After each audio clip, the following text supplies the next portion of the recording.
शिफ्टिंगचा दिवस. तर आजचं शिफ्टिंग आम्ही कसं केलं, कुठून केलं आणि त्याची कॉस्ट काय आली.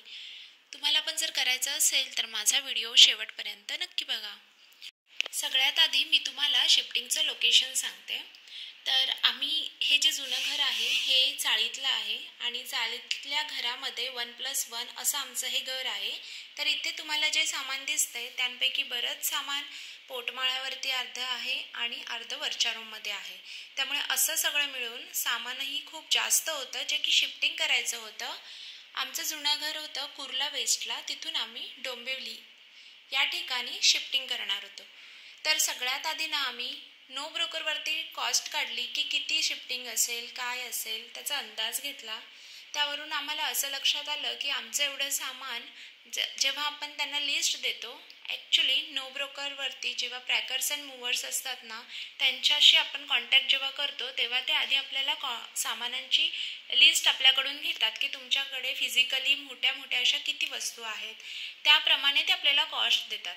तर आमच्याकडे फिजिकली बघायला गेलं तर बरंच सामान होतं मोठं मोठं आणि छोटी मोठी सामानं तर भरपूर होती. आणि त्यात प्रॉब्लेम असा वाटला की एखादं सामान आपल्याकडून जर का राहून गेलं सांगायचं, कारण ऑन द स्पॉट आपल्याला सगळे सामान लक्षात येत नाहीत त्यांना सांगायचं, ते आपल्याला नंतर आठवतं. अरे आपण कूलर सांगायचं विसरलो, वॉटर प्युरिफायर सांगायचं विसरलो, चेअर्स सांगायच्या विसरलो. मग हे सगळं जेव्हा जर का आपलं कोटेशन त्यांच्याकडून डन झालं आणि हे जर आपल्याला नंतर कळालं की हे सांगायचं राहून गेलं, सो त्याचे चार्जेस ते अजून वाढवतात. तर हा एक एक्सपिरियन्स आम्हाला आला. त्यामुळे जर तुम्ही पॅकर्स अँड मूव्हर्सकडून बुक करत असाल तर आधी तुमच्या घरातल्या सामानाची जी लिस्ट आहे ती एका कागदावर उतरून घ्या, त्यानंतरच त्यांना कॉल करा. ती एक गोष्ट झाली. अजून एक गोष्ट, तर आम्ही जेव्हा हे एक्सपिरियन्स केलं तर आम्हाला तिथून 20 ते 25 हजार ही कॉस्ट सांगण्यात आली.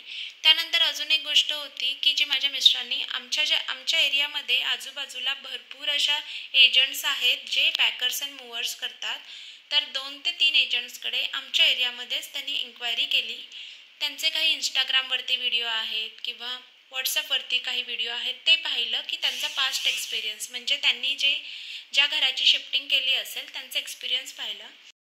तर आम्हाला त्यांपैकी ट्रान्स अँड मूव्हर्स ही एक एजंट आहेत, त्यांचे आम्हाला व्हिडिओ चांगले वाटले. त्यांच्याकडून आम्ही कोटेशन घेतलं तर ते आम्हाला 15,000मध्ये त्यांनी पूर्ण म्हणजे वर आणि खालचं म्हणजे 1+1 म्हणजे हे 2 रूम्सचं सामान आहे ना, ते 1 टाईमचं मोठ्या टेम्पोमध्ये आम्हाला शिफ्टिंगसाठी त्यांनी दिलं होतं. जर का ते सामान काही एजंटकडे मोठे टेम्पो नसतात, छोटे असतात आणि आपले सामान जर त्याच्यामध्ये मावलं नाही तर मग आपल्याला 2 टेम्पो करावे लागतात. त्याप्रमाणे 2 टेम्पोचा खर्च वेगळा असतो. म्हणजे जो एका वेळेचा जो खर्च आहे ना, तो त्यांनी आम्हाला 15,000 असा सांगितला.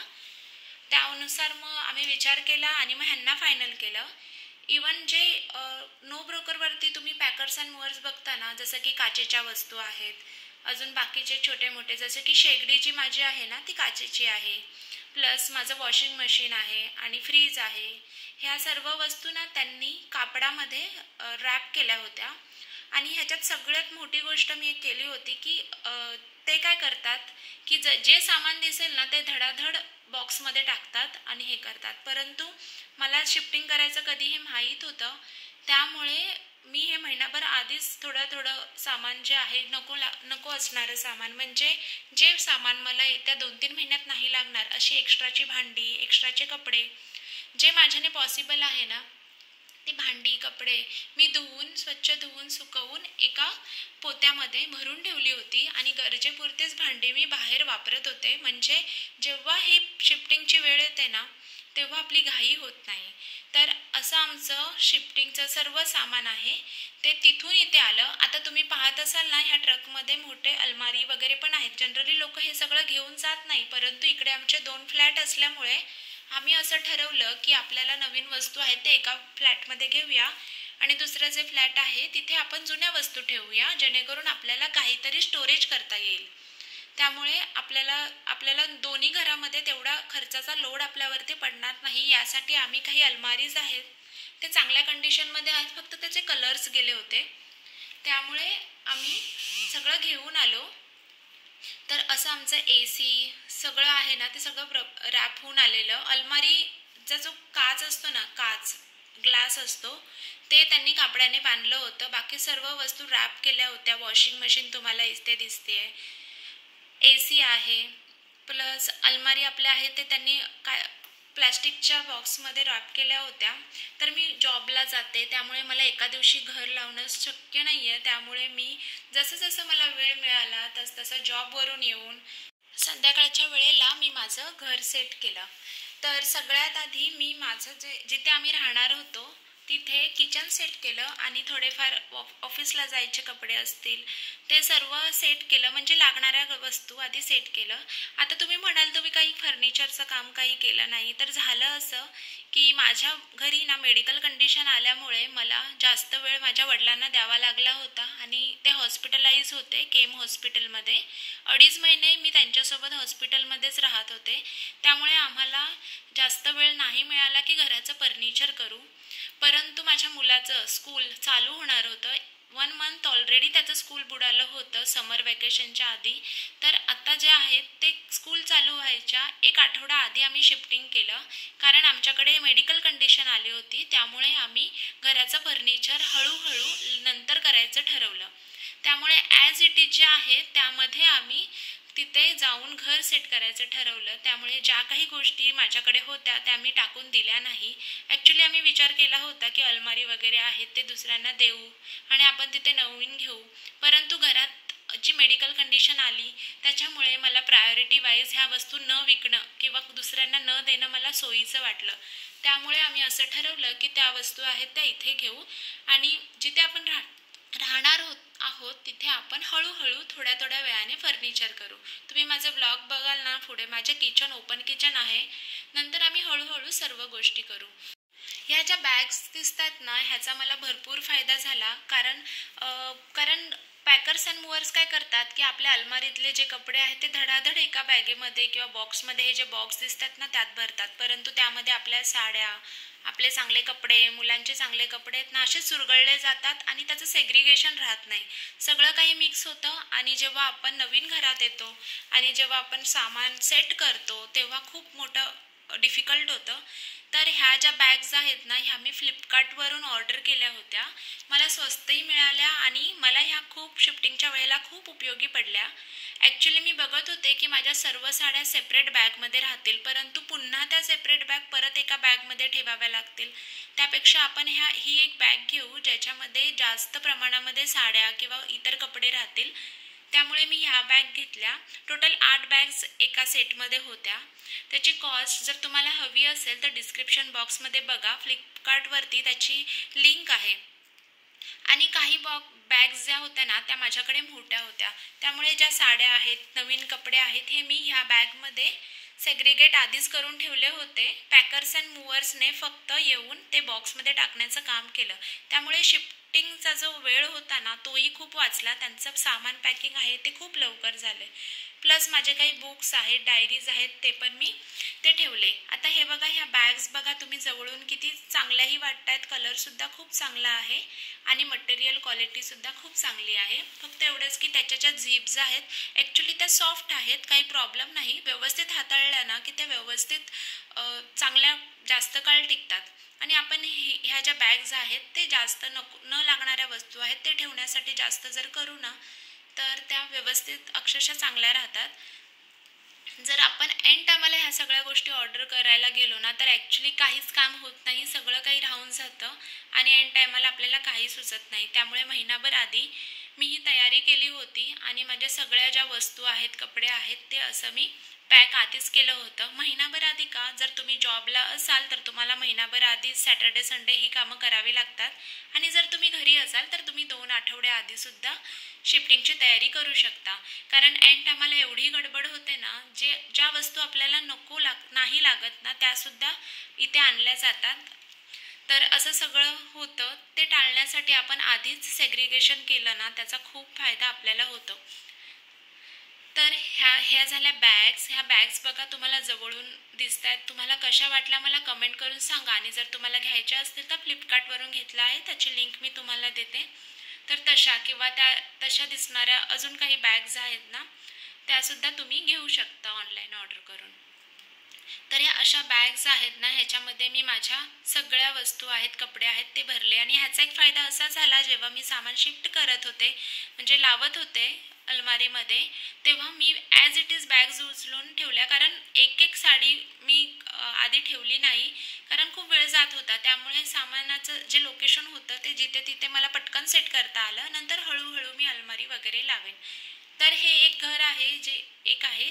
आणि आम्ही ॲक्च्युली राहतो दुसऱ्या फ्लॅटमध्ये राहतो. जी गणेश पूजा जी तुम्ही फ्लॅटची बघितली होती ना, ती ह्या फ्लॅटची आहे जिथे आम्ही हे सामान ठेवलं आहे. थोडं सामान आहे ते आमच्या दुसऱ्या फ्लॅटमध्ये आहे, तिथे ते आम्ही वेगळं सेट केलं आहे. सध्या त्याचा व्हिडिओ मी अजून काही केलेला नाही आहे, कारण सगळ्यात मेन शिफ्टिंग आम्हाला ह्या रूमची करायची होती.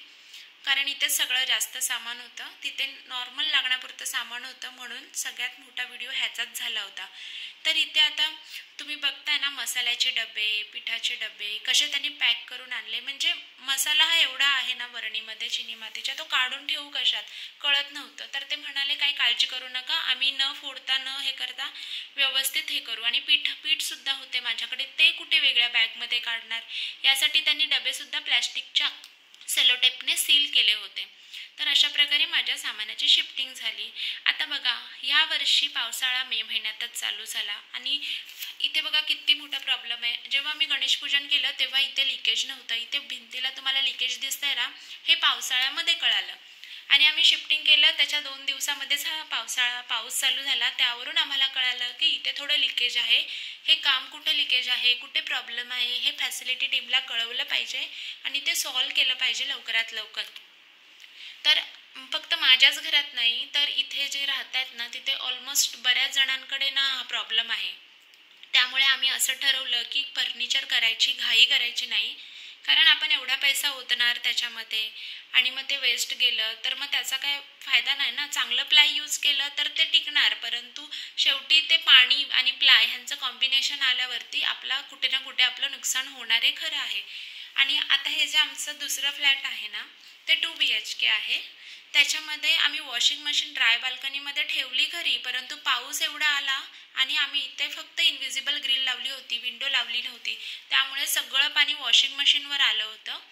तर वॉशिंग मशीन जेव्हा पाऊस आला तेव्हा पटकन वॉशिंग मशीन आम्हाला बाहेर काढायला जमली नाही आणि झालं असं की वॉशिंग मशीनच्या सर्किटमध्ये थोडं पाणी गेलं, त्यामुळे ती एरर देत होती. त्यामुळे मी मिस्टरांना सजेस्ट केलं की तुम्ही इथे प्लॅस्टिक लावा, जेणेकरून इथे वारा म्हणजे पावसाचं पाणी वाऱ्यासकट येणार नाही आणि आपली मशीन भिजणार नाही. आणि इथे एक मोठा प्रॉब्लेम आहे. सुरुवातीला आम्हाला आला हा प्रॉब्लेम की वॉशिंग मशीनचा जो पाईप जिथे तो होल असतो ना, तो ॲक्च्युली छोटा आहे. त्यामुळे आमचं जे पाणी आहे ते ड्रेन सगळं होत नाही. जेव्हा वॉशिंग मशीन पाणी आउट करते तेव्हा हे सगळं इथे साठतं ड्राय बाल्कनीमध्ये. त्यामुळे तो एक प्रॉब्लेम आम्हाला इथे फेस करावा लागला. मे बी तिथे थोडंसं ब्लॉकेज असेल किंवा काही, त्यामुळे हे सगळं आम्हाला हा प्रॉब्लेम जेव्हा आम्ही इथे शिफ्ट झालो ना तेव्हा हे सगळं आम्हाला फेस करावे लागले. फक्त माझ्याच नाही, बाकीच्या ठिकाणी पण असे प्रॉब्लेम असू शकतात. त्यामुळे मी तर असं ठरवलं आहे की फर्निचरची घाई करणार नाही, एक पावसाळा तरी जाऊ द्यावा असं माझं पर्सनली मत आहे. कारण आपण एवढ्या मेहनतीने कमवतो ते पैसे डायरेक्ट फर्निचर करावं तर ते मला योग्य नाही वाटत. हे तर काहीच नाही, अजून वॉशरूममध्ये काही प्रॉब्लेम्स आहेत, जसं की लिकेज आहे. बेसिनच्या खालीसुद्धा टपटप पाणी गळत होतं, ते एक लिकेज आहे. ते भरपूर सारे लिकेज आहेत, ते आम्ही आधी फॅसिलिटी टीमकडून सॉल्व करून घेतले. दुसरी एक गोष्ट, इथे जो बेडरूम आहे एक, त्याचासुद्धा कलर निघाला होता आणि वॉललासुद्धा छोटी अशी चीर होती. ॲक्च्युली ती मोठी चीर आहे, परंतु लांबून दिसत नाही. ती चीर त्याने पुट्टीने भरली. हे आम्ही पर्सनली खर्च नाही केला, हे आम्ही फॅसिलिटी टीमकडे जेव्हा पोझिशन मिळालं त्याच्या विदिन अ वीकमध्ये हे प्रॉब्लेम नोटीस केले आणि ते कंप्लेंट आम्ही ॲपमध्ये रेज केले. त्यावरून आम्हाला हे सगळं कळालं. इथे त्याने पुट्टी भरून कलर व्यवस्थित मारून दिला. त्यामुळे जिथे जिथे फिनिशिंग नव्हतं, किचनचं फिनिशिंग, लिव्हिंग रूमचं फिनिशिंग, हे सर्व आम्ही कंप्लेंट दिल्या आणि ते त्याने सॉल्व करून तिथे पेंटही मारून दिला. तर हे सगळे प्रॉब्लेम आधी समजून घेणं खूप गरजेचं आम्हाला असं वाटलं. तुम्हीसुद्धा नवीन शिफ्ट होत असाल तर ह्या गोष्टी जरूर ध्यानात ठेवा. तर अशा प्रकारे आम्ही शिफ्टिंग केलं. तरीही एवढा वेळ झाला तरीही अजून काही सामान लावायचं बाकीच आहे. आपल्या सगळ्यांचीच इच्छा असते की नवीन घरामध्ये इंटेरियर करावं, थोडंसं का होईना पण करावं आणि मग आपण तिथे पूजा करावी, शिफ्ट व्हावं. पण खरं सांगते माझ्या बाबतीत असा खूप मोठा प्रॉब्लेम झाला, मेडिकल कंडिशन आली, काही आर्थिक अडचणी आल्या, त्यामुळे आम्हाला सगळं करता आलं नाही. ओपन किचन आहे किंवा काही आहे, आम्ही जे आहे आमच्याकडे तिथे आम्ही नवीन घरामध्ये पाऊल ठेवलं त्या सामानासहित, त्या सर्वासहित, आणि असं ठरवलं की सर्व प्रॉब्लेम सॉल्व्ह झाल्यावर आपण हळूहळू गोष्टी करूया.